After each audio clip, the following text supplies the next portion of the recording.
तो वो उसकी कास्ट अगर बढ़ गई है तो वो कास्ट तो कस्टमर पे करेगा ना। इसीलिए तो महंगाई होती है ना, कि अगर कोई कैलकुलेटर बनाता है और वो फर्ज करें मटेरियल महंगा हो गया है और वो सेम प्राइस पे बेचेगा तो वो तो कंपनी दिवालिया हो जाएगी।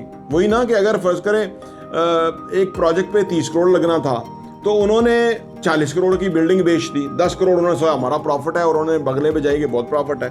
अब जब कास्ट बढ़ी तो कास्ट ही 50 करोड़ हो गई, तो 10 करोड़ वो लॉस में चले गए। फिर उन्होंने लोगों को लिख के खत भेजने शुरू किए कि भाई हमारी कास्ट बढ़ गई है तो अब आपकी जो यूनिट है उसकी कीमत भी बढ़ जाएगी। एप्पल टू एप्पल कंपैरिजन करना है, रियल टर्म के अंदर कॉस्टिंग निकालनी है कि भाई ये कास्ट है क्या, उस हिसाब से है। ठीक है, उसका 1000, 2000, 3000 का मार्जिन उसका हो सकता है अपार्टमेंट। लोग समझते हैं शायद कॉस्ट जो है ना वो कम है और ये ज्यादा चार्ज कर रहे हैं।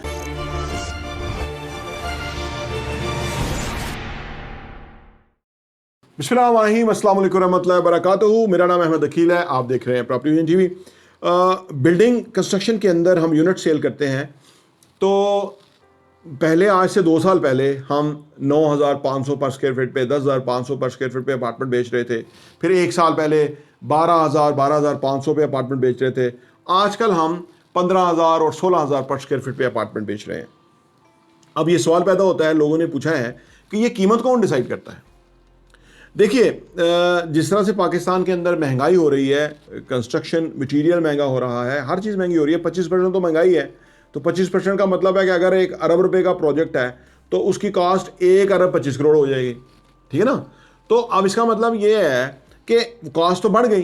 तो जो बंदा भी कोई चीज़ बनाने वाला है, फॉर एग्जाम्पल ये कैलकुलेटर बनाने वाला है या गाड़ी बनाने वाला है, कुछ भी है, तो वो उसकी कास्ट अगर बढ़ गई है तो वो कास्ट तो कस्टमर पे करेगा ना। इसीलिए तो महंगाई होती है ना, कि अगर कोई कैलकुलेटर बनाता है और वो फर्ज करें मटेरियल महंगा हो गया है और वो सेम प्राइस पे बेचेगा तो वो तो कंपनी दिवालिया हो जाएगी, क्योंकि उसके लिए बिजनेस के अंदर वो नहीं है ना, कोई नुकसान पे तो कोई बिजनेस नहीं करता। इसीलिए जो महंगाई होती है उसका सीधा असर खरीदार पे पड़ता है। तो ये मार्केट डिसाइड करती है। यानी अच्छा, आप यहाँ भी सवाल पैदा होता है कि कुछ लोग जो है वो ज़्यादा चार्ज करने की कोशिश करते हैं, लेकिन वो कर नहीं पाते। जितनी महंगाई हुई है उतना ही आप अगर प्रीमियम कीमत बढ़ाएंगे तो वो ठीक है, अगर उससे ज़्यादा बढ़ाएंगे तो फिर आप मार्केट से इररेलेवेंट हो जाएंगे। जब आप मार्केट से इररेलेवेंट हो जाएंगे तो आपकी चीज़ नहीं बिकेगी, मार्केट की चीज़ बिकेगी। तो ये सिनेरियो और सूरत हाल है। अच्छा, यहाँ पे एक और सवाल आता है ना, हमें लोग कहते हैं जी वो हमें ना फलां जगह सस्ता मिल गया जी, वो हमें सस्ता अपार्टमेंट मिल रहा है, शॉप मिल रही है वगैरह।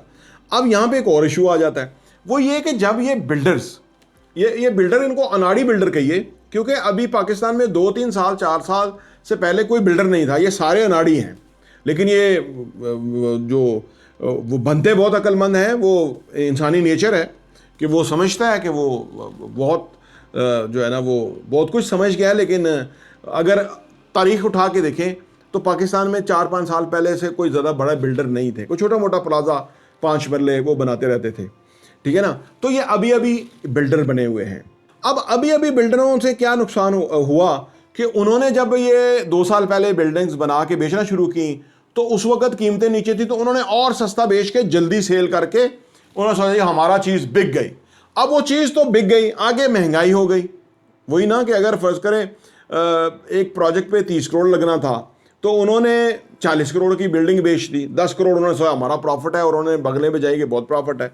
अब जब कास्ट बढ़ी तो कास्ट ही 50 करोड़ हो गई, तो 10 करोड़ वो लॉस में चले गए। फिर उन्होंने लोगों को लिख के खत भेजने शुरू किए कि भाई हमारी कास्ट बढ़ गई है तो अब आपकी जो यूनिट है उसकी कीमत भी बढ़ जाएगी। तो वहाँ फटे हो गए, वो चीज़ें डिले हो गई। अच्छा, इस तरह कराची में कई ऐसे प्रोजेक्ट हैं जो रुके हुए हैं, उसमें बेशुमार रीजंस हैं। बिल्डर भाग के दुबई चला गया, अब पीछे कोई बंदे बैठ के बेच रहे हैं जी 8,000 रुपये ले लो अपार्टमेंट, 9,000 रुपये अपार्टमेंट ले लो। अब जो बंदा वो उधर अपार्टमेंट लेके फंस जाएगा वो फंस जाएगा, क्योंकि उन्होंने बनाना ही नहीं है। वो अब उनकी जमा तफरीक से ही ऊपर चला गया काम, वो छोड़ के दुबई भाग गए और पीछे वाले बैठे हुए जो है वो लोगों का पैसा जो है वो अट्रैक्ट करने के चक्कर में लगे हुए हैं। तो और बिल्डिंगें बड़ी हैं, और इस सारी सूरत हाल के अंदर जो कस्टमर है वो इनोसेंट होता है, उसे नहीं समझ होती। जो चीज़ किसी ने डिलीवर करनी है ना तो वो मार्केट से नीचे प्राइस पे कैसे बेच सकता है। अगर उसने डिलीवर नहीं करनी तो वो आपको ऐसी कीमत दे सकता है जिसमें आपका पैसा फंसा रहेगा। तो यह लिहाजा लालच नहीं करना, एप्पल टू एप्पल कंपैरिजन करना है। रियल टर्म के अंदर कॉस्टिंग निकालनी है कि भाई ये कॉस्ट है क्या, उस हिसाब से है। ठीक है, उसका 2,000 2,000 3,000 का मार्जिन उसका हो सकता है अपार्टमेंट। लोग समझते हैं शायद कॉस्ट जो है ना वो कम है और ये ज़्यादा चार्ज कर रहे हैं। असल में जो आज के दौर के अंदर जो अंदर हिडन चार्जेस बहुत सारे आ गए हैं, अदारों से अप्रूव करने की अप्रूवल्स हैं, अदारे किकबैक्स लेते हैं, बहुत पैसा लेते हैं। ये सारा जो है ना वो जो रिश्वत सतानी है उसका बाजार गर्म है। और वो भी बिल्डर ने शुरू किया हुआ है। कुछ अपनी तरफ से बड़े क्लेवर बनते हैं, उन्होंने अंदर जो अथॉरिटीज के अंदर लोग हैं उनको रिश्वत पे लगाया हुआ है। उधर उनकी तनख्वाह कम है, उनका लाइफस्टाइल बहुत बड़ा है और वो उनको इधर से किकबैक्स मिलते हैं और उस पैसे वो चलते हैं। अनफॉर्चुनेटली जो ऑनेस्ट मुआशरा है वो नहीं है, बददियानती में मबनी मुआशरा है। बहरूप ऐसा इख्तियार करेगा कि इससे बड़ा रिलीजियस कोई नहीं है, अंदर से इतना घिनौना होगा कि आपको शर्म आएगी कि यार ये इसने अल्लाह रसूल का नाम ही जो है ना इसने यूज़ किया। तो ये प्रॉब्लम है हमारे यहाँ, आप किसी के बहरूप पे ना जाइए। तो ये वजह है कि उस वजह से प्रोजेक्ट जो है वो होते नहीं है, लोगों का पैसा फंस जाता है और वो मसले में चले जाते हैं।